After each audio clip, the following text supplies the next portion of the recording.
Good morning children. आज हम लोग डू एस डाइट कर रहे हैं, अर्थात निर्देश अनुसार वाक्य में परिवर्तन करो। यहाँ पर मैंने कुछ क्वेश्चंस लिया है, साथ में मैंने आंसर्स भी यहाँ पर लिख दिया है, तो आपको समझने में कोई भी असुविधा नहीं होगी। ठीक है, इस तरह की चीज़ें हमने क्लास 8 में भी किया है कि आशा है कि आपको कोई भी समस्या नहीं होगी। ठीक है, और आशा करती हूँ कि आप सब लोग अच्छे होंगे और आप लोग का वेकेशन भी अच्छे से गुजरा होगा।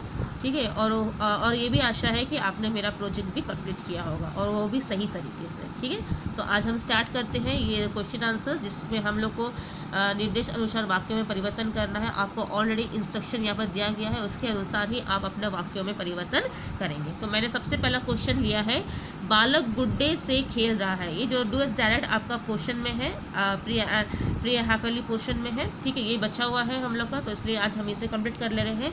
और एक बच रहा है आपका सिनोनियम्स, तो मैं उसे आपको पेज नंबर बता दूंगी, अब वो पेज नंबर याद कीजिएगा। ठीक है, और वर्ड्स जो आ रहे हैं उसका मीनिंग भी मैं आपको बता दूंगी। ठीक है, तो चलो आज हम पहले डू एस डाइट कर लेते हैं। ठीक है, तो सबसे पहला क्वेश्चन है, बालक गुड्डे से खेल रहा है।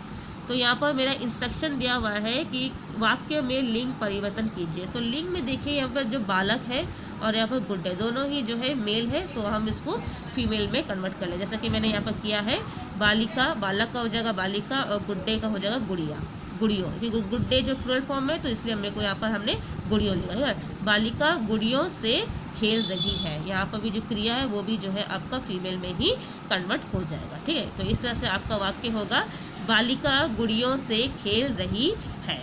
ठीक है, नेक्स्ट क्वेश्चन है, रामचंद्र जी का आदेश था इसलिए लक्ष्मण को जाना था।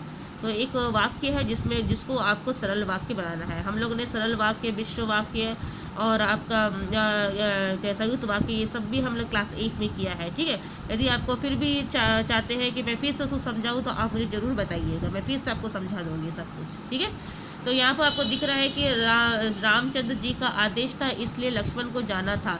मतलब यहाँ पर इसलिए आया है, यहाँ पर जो कंजक्शन आया है, मतलब ये आपका जो संयुक्त वाक्य है। अब आपको संयुक्त वाक्य को बोल रहा है सरल वाक्य में बदलने के।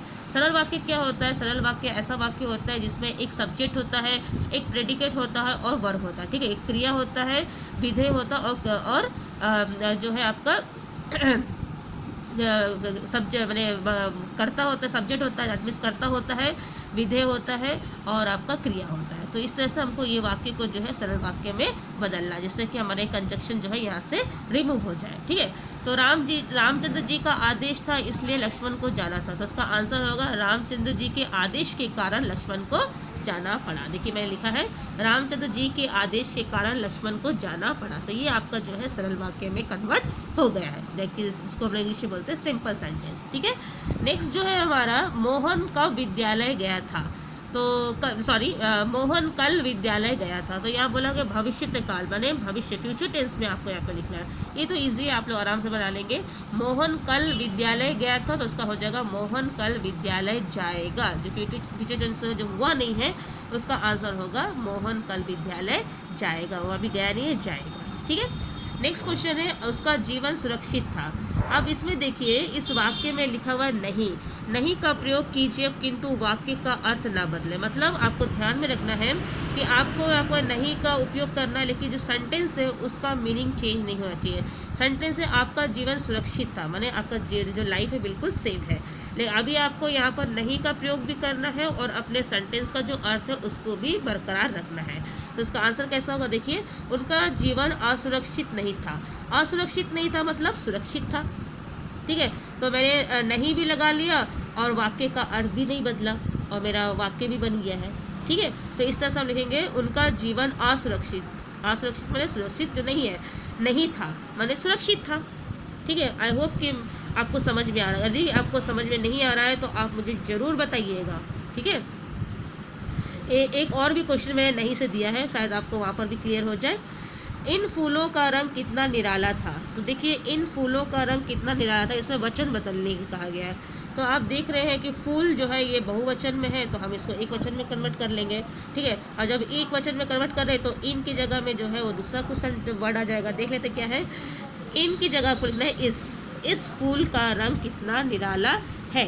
ठीक है, इस फूल का रंग कितना निराला है, इस तरह से मैंने प्लूरल फॉर्म को जो है सिंगुलर फॉर्म में कन्वर्ट कर लिया। वचन बदलने बोला है आपको, तो यदि आपका वाक्य एक वचन में होता है तो तब आप उसे बहुवचन में बदलेंगे, और यदि आपका वाक्य बहुवचन में होता है तो आप उसे एक वचन में बदलेंगे। ठीक है, नेक्स्ट में चलते हैं। कृपया मुझे घर पहुंचाने की कृपा करें। तो एक सेंटेंस है, इसमें लिखा हुआ है कृपया मुझे घर पहुंचाने की कृपा करें। मैं यहाँ पर जो सेंटेंस है इसमें अशुद्धियाँ हैं, यानी इसमें कुछ गलतियाँ हैं, तो आपको जो है इंस्ट्रक्शन दिया गया वाक्य शुद्ध कीजिए। ठीक है, आपको वाक्य जो है शुद्ध करके आपको लिखना है। तो कृपया मुझे घर पहुंचाने की कृपा, आपको समझ में आ रहा है कृपया कृपया 2 बार आ गया है, तो यहीं से कुछ बड़े चीज़ें हटेंगी और वाक्य जो है बदली होगा। ठीक है ना, तो देख लेते हैं क्या है यहाँ पर। इसका जो आंसर होगा मुझे घर पहुँचाने की कृपा करें। तो ये जो पहला जो कृपया है वो हट जाएगा, मुझे घर पहुँचाने की कृपा करें। ठीक है, तो इस तरह से आपका ये सेंटेंस बनेगा, करेक्ट होगा।